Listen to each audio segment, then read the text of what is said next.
Hello lads and ladies, and welcome back for another video on the channel. It's February, so I thought let's have a quick review of the January period in Sky Bet League 2. A transfer window, a lot has happened, a lot has gone on. However, deadline day has been and has gone. It's somehow to retain the services of Mr. Jack Kershaw. There was bids, but I managed to tie him down till a deal till the end of the year. Jack, how are we, mate? You okay? I will be okay if I don't get called Jake this time round. So I think we'll Yeah. have a very, very nice show if we don't get called Jake, or I'll just be leaving the club. I'll be getting released. Yeah, I don't blame you. I don't blame you. Lots happened in Sky Bet League 2 this last month. A lot when you look at the bottom end of the table, which we always try and start off with at the bottom. This will be a 25 to 30 minutes going through it. Carlisle United, as of recording today, sat Mike Williamson, who hadn't had a great record. He did somehow beat Fleetwood Town recently as well. The fact that the board let him sign 11 players like Whelan came into the football club that knew him as well. Others followed that he'd been at Gateshead or wanted to play his style as well. And then now, with 18 games of the season to go, with Morecambe improving, with Accrington Stanley picking up 10 points in the last 6 games as well, they find themselves in a dogfight with maybe not players that are suited to that type of football. It's a bit of a weird one because obviously I've been quite vocal, and I was vocal early on. Just 8 games in, I thought you've got to sack Williamson now before you maybe get into a dogfight. And obviously they got themselves into a dogfight, and now they've been rumoured to that Ian Everett's on the top of the list, so it's going to be interesting to see about that. And that Steven Gerrard's on the radar too, so he's certainly now got the players to actually do it. It's just whether they want to follow through with that, or they want to get a manager in that'll just do the basics and knows the league well. So at Williamson, he hasn't got a bad bone in his body. It's just unfortunate that he was the wrong manager at the wrong time at that football club. And if they bring someone like Ian Everett, it's going to be a very much different personality. And is he going to be we said about Ian Holloway? Is it needed for that Swindon town team? A manager that'll come in and stamp his authority. So I do think that Mike Williamson would have suited better at the start of the year to adapt. Coming in halfway through the window, ripping up a squad that is built to play firefighter football, to play glamorous, aggressive, not front-footed football, but arrogant football. Have a lot of the yeah, ball, but don't really dictate the play. And Morecambe direct the other day caused Fleetwood many problems as well, scoring 4 goals as well. 3 points adrift now with a better goal difference.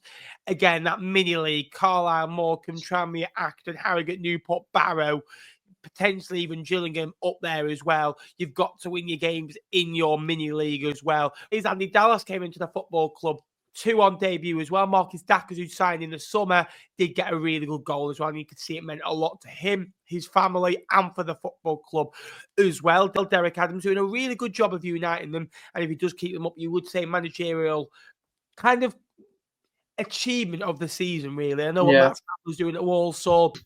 Ian Holloway's done a good job at Swindon. Your top managers who we'll come on to shortly. Tranmere struggling, 6 wins this year as well. Me and you were very vocal at the start of the year that we were quite harsh on Tranmere, that we said they lack goals. Their defensive prowess, where they're keeping clean sheets, will end. They'll start losing games of football. Nigel Atkins, weird and different quotes will all of a sudden be gaffer and, oh, what's he saying this week? It's like, what is he saying? Hammy, you don't really have anything.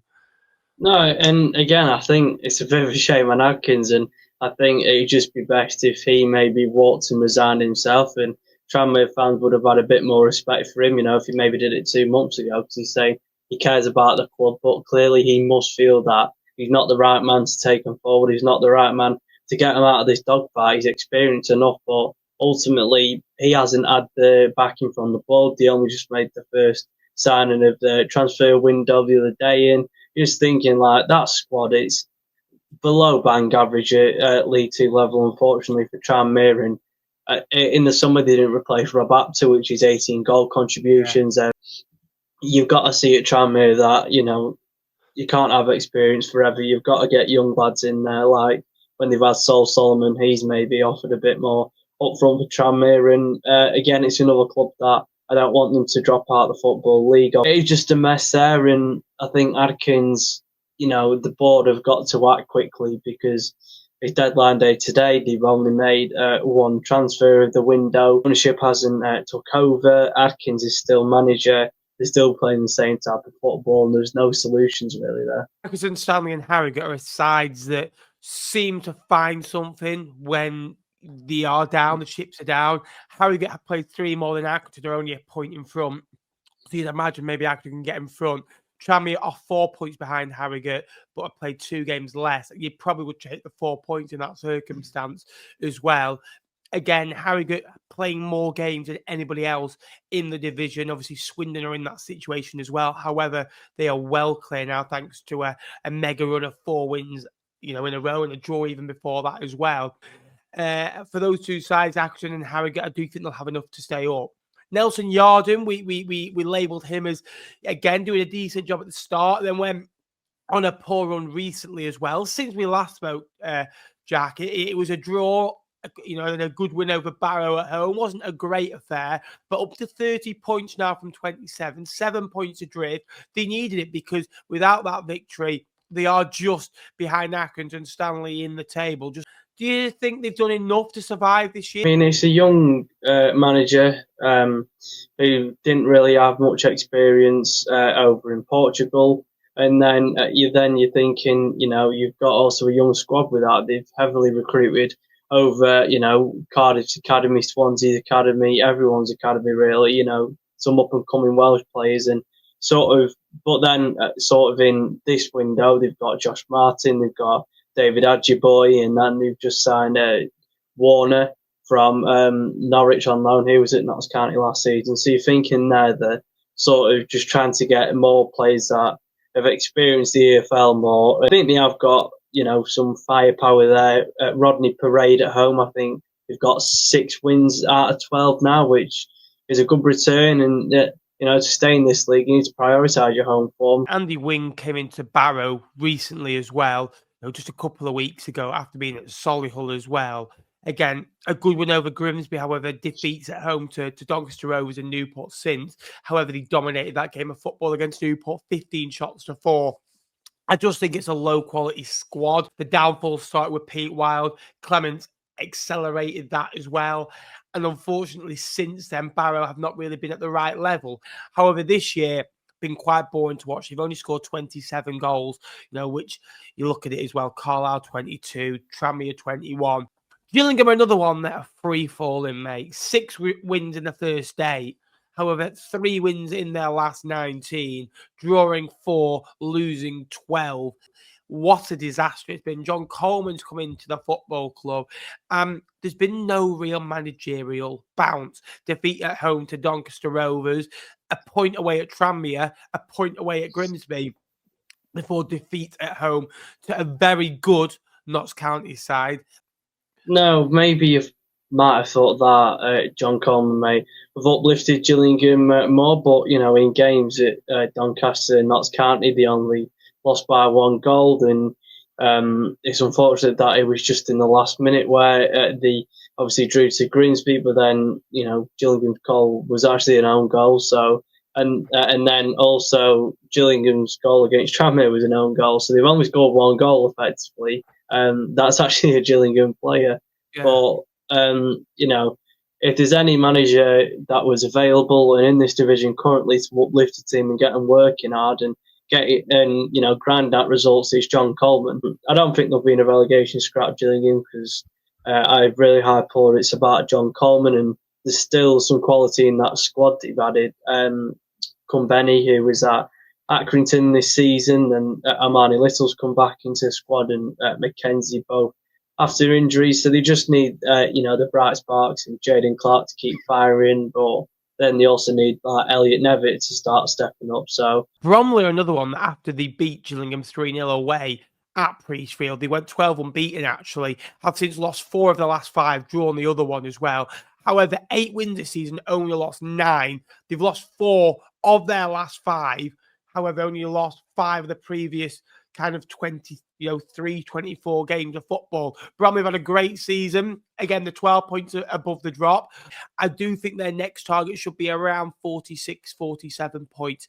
Again, just get there. There's opportunities for them. It's still a phenomenal season. I play sides around them. Fleetwood Town go to their stadium in just a couple of weeks' time. Talking of the Con Army, as average as it comes, 27 games played, 9 wins, 9 draws, 9 defeats, 37 goals scored, 35 goals against. Pete Wild, since coming into the football club, he's been okay. You labelled recently, Jack, about the points tally against the bottom half sides, which I'll let you come in for, mate. Yeah, and against the bottom half side, we've collected 9 points out of a possible 39. Then against the top half, we're doing doubles over top of the league Walsall, who are absolutely romping it this season. If we want to be a side that wants to still push for the playoffs, because the new signings have said they still want to be ambitious and go for the playoffs. Pete Wild says about the points target that he's setting. We need to be beating the sides there. He's had 3 losses so far. He's coming in, Pete Wild, and then both at the time, bottom of the league Carlisle and bottom of the league Morecambe. Then in December we go to Swindon. They were bottom of the league. We get beat, and it's just them sides of the bottom where it feels at times we think that the game's already won before a ball's been kicked. Being a playoff push, the minimum requirement is beating the sides below you. A small squad at the start of the season, which I've said before, that it's a recipe for disaster, really. And then we've got some decent loans in so far this window, so hopefully we can get our mid-table spot. Every time we win, I am getting a bit too excited, thinking we're on a playoff push, and the next week I'm back down to reality and thinking, we were just settling for mid-table. Football, though, for you, isn't it? I tell you what, Ian Holloway, when he walked into the football club on the 25th of October at Swindon Town, 3 years since his last role at Grimsby, he walked in Swindon at 22nd place, just 1 win in his first 7, and any guesses who that came against in the league? Who did he beat? The one game? Oh, Fleetwood. There was an incident with a Swindon fan away at Bradford where there was an interview after that. I thought there's absolutely no chance that this guy is going to do anything. However, what a turnaround. When you look at it, 4 wins on the spin, a draw just before that, 37 points now, 14th in the league. They're only 2 points off Chesterfield. This is probably where the squad is. This Swindon squad, when you look at it, Jack, isn't a bad squad. They've just today signed Connor Ripley as well. They won 5-1 away at Carlisle. They've got good players like Glatzel. Will Wright's a fantastic footballer as well. Smith, Nichols, has come in experience as well. Somervale, Delaney, Kilkenny. They've got Butterworth and Shamanga as well. 2 side pieces. So a really good period for Swindon. Really good momentum building. Ian Holloway is that type of manager that he is too much of a fan at times. He can be a bit too emotional, but a lot of the things that are going on away from the football pitch with the ownership and the fans, he's kind of distracting them with good performances on the pitch as well. And the fans are actually involved again. A month ago, or 6 weeks ago, we went there. They were bottom of the league and everyone was writing them off and he was having to go at supporters. What a job he's done since. Colchester United, draw FC. 13 of their 28 games this year have been a draw. However, last time out, a 3-1 win over Tranmere. They're in a bit of good form at the minute. 2 wins, 2 draws in their last 4 games as well. Yeah, Napa's got one correct, and I'm sure if they sneak in the top half, no one will hear the end of it for his underdogs. But again, if you look at that side, Teddy Bishop, I think, hasn't really got to go in this season because of injuries, and it's understandable with getting on a bit. And Jack Payne, he's got the output this season, 12 goal contributions. I thought Lyle Taylor and Samson Tovai was going to be a really good partnership. Everyone knows that I'm a massive fan of Tovai, but even when Tovai's been out injured, Taylor got a brace against Tranmere on Saturday, so it's really good to see that he's coping without him. But at 34 years of age, you'd expect him to, with the experience that he's got. Got a good squad, and you're thinking, if anyone in the league, manager-wise, is going to get maybe the best out of him, it's the Cowleys. And, it's just hopefully that they can just maybe turn them draws into wins, which I'm sure Colchester fans have been wanting all season from them. Kicked on from the poor start where, I think they only won two, and that was MK Dons and Tranmere. But ever since, they've not conceded many. They went through a spell where I think they had 7 clean sheets on the bounce, and, that's remarkable for them. A really good settling in season for Cheltenham, 38 points. After a bit of a dodgy start, they've actually won 2 of the last 3, drawn the other one defeat in 5, 2 wins in that period. A good season so far, 10 victories, 38 points, 9 off the playoffs. I don't think Cheltenham are anywhere near the playoff standard. A good result against Chesterfield. They got a positive result against Salford City recently as well on the 25th of January. A good season so far. They've been ups, they've been downs, solid at home, the odd win away. MK Dons, Jack, start the season poorly. Scott Lindsay walked into the football club. They'd won 5 in a row. The Fleetwood game in the middle of November gets called off. Since then, have been pretty woeful. They've lost 4 of the last 6, drawn 1, and got a victory in that period. They only just about beat Harrogate with 2 stoppage time goals either side as well. What do you think is going wrong at MK Dons? Because they're 9 points off the playoffs. Yeah, Williamson at the start of the season, we know about Mark Williamson. He's labelled to have a plan B, which at times it is true. So, it seemed like at the start of the season he didn't have the solutions for their sort of poor start. Lindsay came in, hit the ground running, was scoring 2+ in, every game. And then I think it was a Port Vale game where it really took the sting out of them. And then, it just seems like, especially when we played them, I thought they are all out of possession, 73% or something. And ultimately, they have 4 shots to show for it, and one was the goal, which was from outside the box. And you're thinking, with a squad of that talent, they've got to be better than just passing it sideways and backwards, which ultimately they did against Fleetwood. And, looking at the centre forward, options at the half, Scott Hogan, does he offer more than just goals, Because if he's not getting that service and the players are just going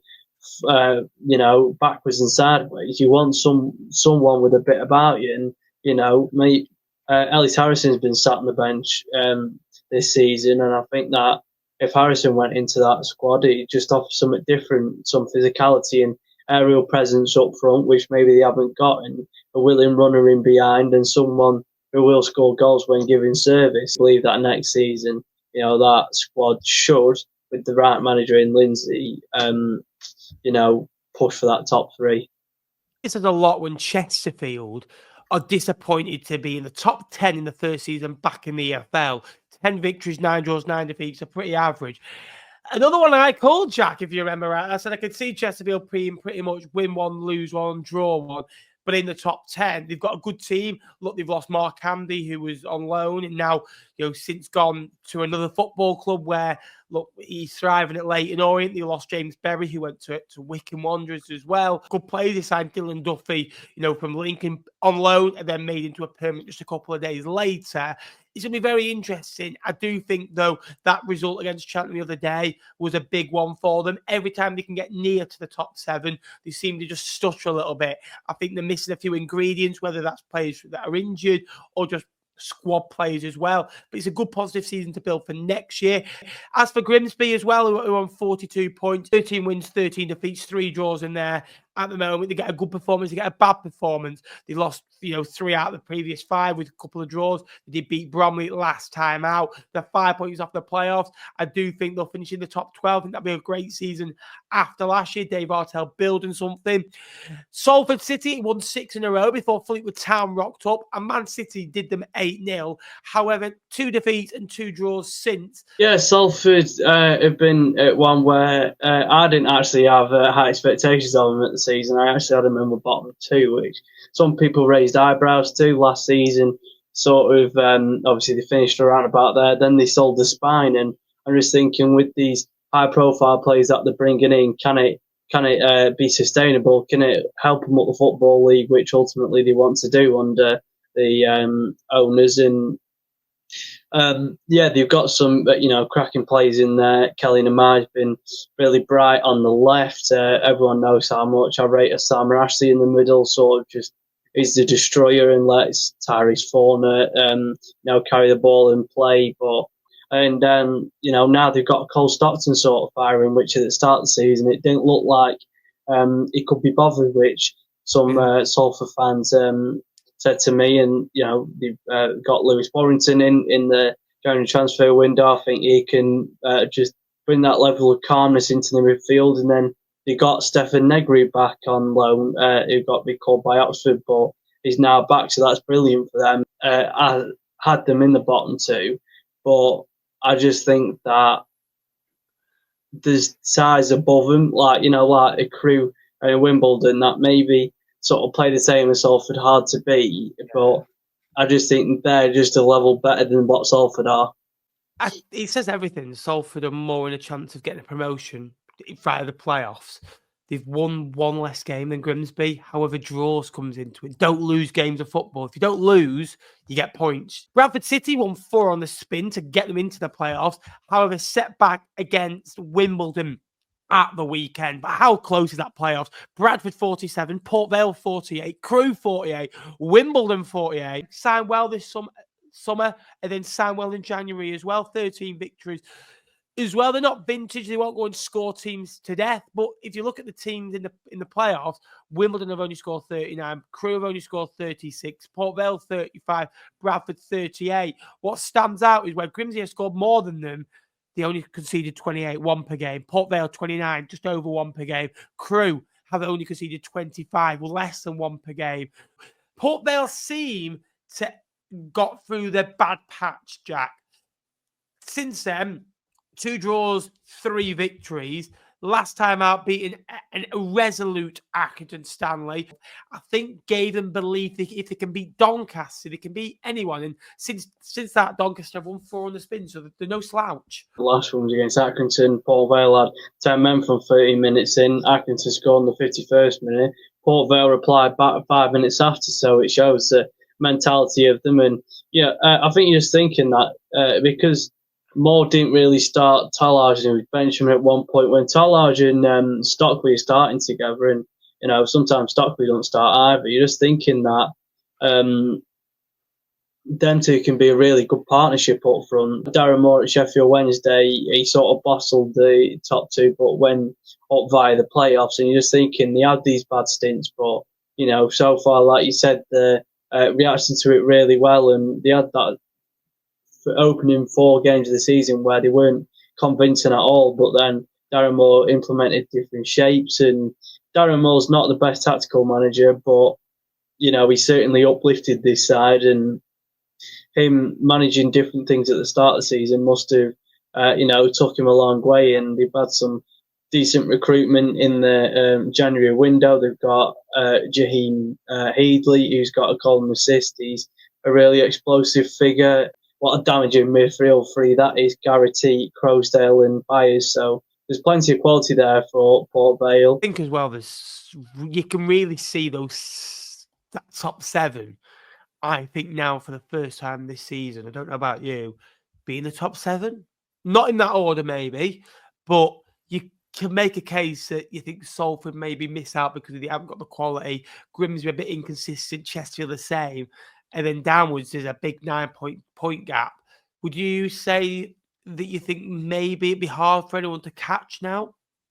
Yeah, probably. I mean, it is a crazy league, League Two, but then, I know it's only a 3-point gap between 8th and 7th and a 5-point gap between 9th and 7th, but then that gap will slowly start getting, bigger in the sides that you didn't think would be up there, like Salford's and Grimsby. You're thinking, are they going to peter out now in their stint at the start of the season to field the MK Dons? But right now, Chesterfield are riddled with injuries. It's like they're getting one a game.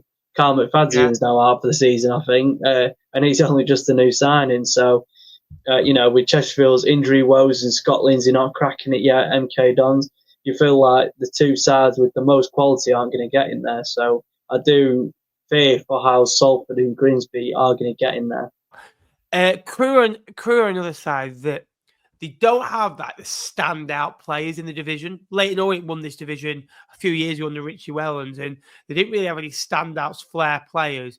They only lost 5 times.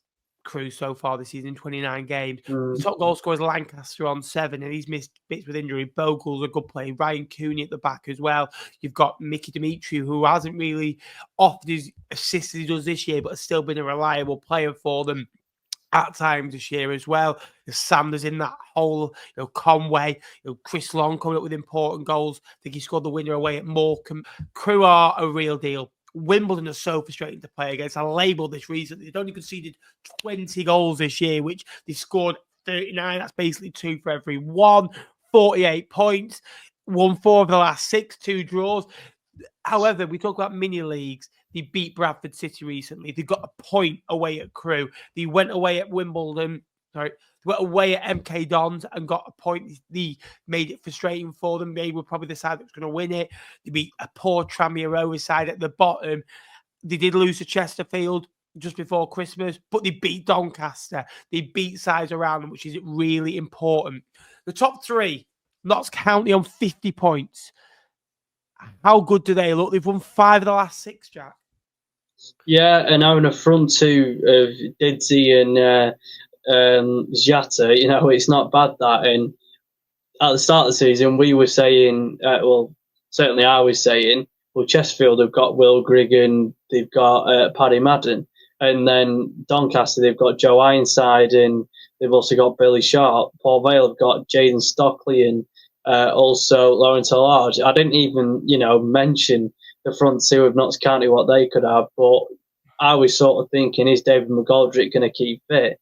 Though they've sold Crowley, Tate, and last season it was a worry about the defensive sort of solidity. They scored 89 but conceded 86. So far this season they've conceded 28. Even though they might have not scored as much, they've not conceded as much. And the main saying is defence wins your titles, and they certainly got that back 3, back 5 really sorted out.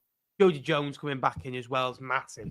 And if you still score 1.6 a game, you're going to be up there if you've got a tight defence. Doncaster Rovers, Rob Street coming in, scoring the winning goal the other day. That's his 2nd goal of the season. Joe Ironside back scoring goals in the last 6. I said recently Doncaster Rovers were consistent enough to get into the playoffs, not consistent enough to get into the top 3. Didn't really show me much. They are starting to go on a run to really warrant it at the right time, like they did at this time last year as well. That win away at Gillingham, that win at home to Harrogate by the odd goals, 1-0. They beat Milton Keynes Ons 2-1. They went away at Barrow and won the game of football as well. That time 3-1. Luke Molyneux scoring a brace. That boy loves scoring goals. Rob Street, again, I mentioned it as well, a big important goal since going on loan from Lincoln City as well. Luke Molyneux with a vital goal against Gillingham. Big players at different moments to 52 points. They're only 7 behind Walsall now. Walsall have only got 1 point in their last 3. Defeats away at Bradford, Fleetwood Town, and a point at home to Salford City in a game that they had to fight from a deficit of 2-0. Danny Johnson scoring 2 late goals for the Saddlers. Do you read anything into these last 3 games? They've lost low. They've lost for the first time after winning 12, drawing 4. The run ended after winning 9 on the spin. It was always going to end. It was how they reacted. Do you read anything into these last 3 games? Is the pressure on the Saddlers? No, I don't read anything into it. And again, first 15 minutes, first 20 minutes, something like that against Bradford, they lost Jamil Matt, and for me, Jamil Matt's been their unsung hero. Not from Walsall fans, from outside of the thing.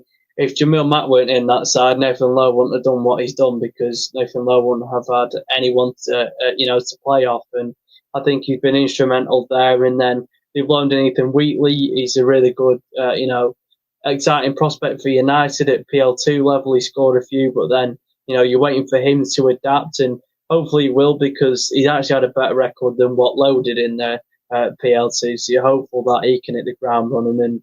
And I think Jamil Matt's loss has been key, because against Fleetwood, I thought they were physically weak.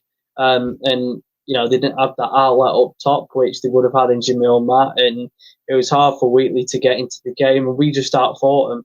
And, in other games, it's been Walsall outfighting sides. But I think that, they've got a defence of Allen, Williams, and Akagbu, they all offer different things. Gordon and Barrett, two great wing backs. The midfield, they complement each other well. They've just signed Alfie Chang, I think, from Birmingham, a young prospect. So I think Walsall still have it in him, and they still kept the togetherness, even though they haven't won any of the last three. They've still, they've kept tight as a club. Which some clubs, some of the bigger clubs, they might think, oh, the expectations dropping. Let's all pile in.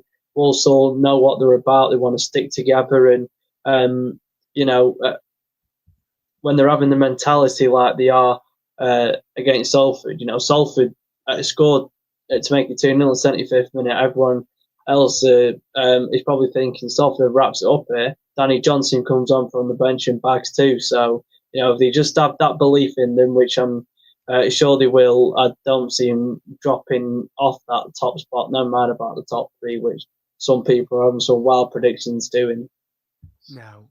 I think everyone's wanting them to because they lose a few games, but would they have taken 59 points after 28 games before the run? Of course, you're going to lose games. They've lost 5 games all season.